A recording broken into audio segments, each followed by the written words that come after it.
আমাদের গ্রামের সবচেয়ে পরিচিত পিঠা ছান্না পিঠা। অনেকের জায়গায় এগুলো অনেক ডিস্ট্রিক্টে এগুলো মেরা পিঠাও বলে। এগুলো ঘুরাই ঘুরাই হাত দিয়ে এভাবে বানায়, যদিও আমি একেবারেই পারি না। আমি হেল্প নিয়ে বানাইতে হয় এই পিঠাগুলা। অনেক সুস্বাদু, তেল ছাড়া।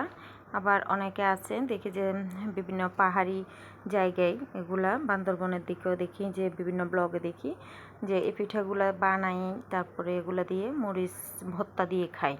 তো আমাদের দেশে সাধারণত এগুলা মিষ্টি জাতীয় করেই বানানো হয়, আর যেগুলো মরিচ দিয়ে খাওয়া হয় এগুলো সাধারণত লবণ দিয়ে খামির করে তারপরে বানানো হয়। এগুলো এখানে দেওয়া হয়েছে নারকেল, খেজুরের গুড়, তারপরে চাউলের গুঁড়ি, ওগুলা দিয়েই বানানো হয়। এভাবে চুলায় ডোটা ধরতে হয়, গরম পানি দিয়ে ধরলে অতটা ভালো হয় না। আর খেয়াল করতে হবে ডোটা যাতে ভালোভাবে সিদ্ধ হয়, সিদ্ধ না হলে এটা ভালোভাবে খাওয়ার উপযোগী হবে না, বা মজা হবে না, বা পারফেক্ট হবে না।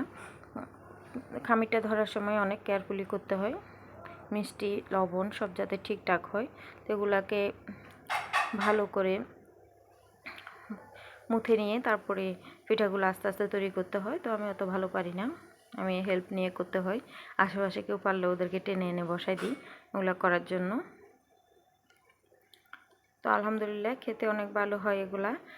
আমরা যে অনেক সময় এগুলো নারকেল দিয়েও খাই বা গুড় দিয়েও খাই, যে যেভাবে পছন্দ করে। কেউ শুধু এমনিই খাই, যেহেতু এটার সাথে মিষ্টি অ্যাড করা হয় সেহেতু পরবর্তীতে মিষ্টি না নিলেও চলে। এই যে পিঠাগুলো তৈরি হয়ে গেছে, কিছু শুধু লবণ দিয়ে একটু চিনি দিয়ে করা হয়েছে, আর একটু লবণ আর খেজুরের গুড় দিয়ে করা হয়েছে, এজন্য কালার দুই রকম।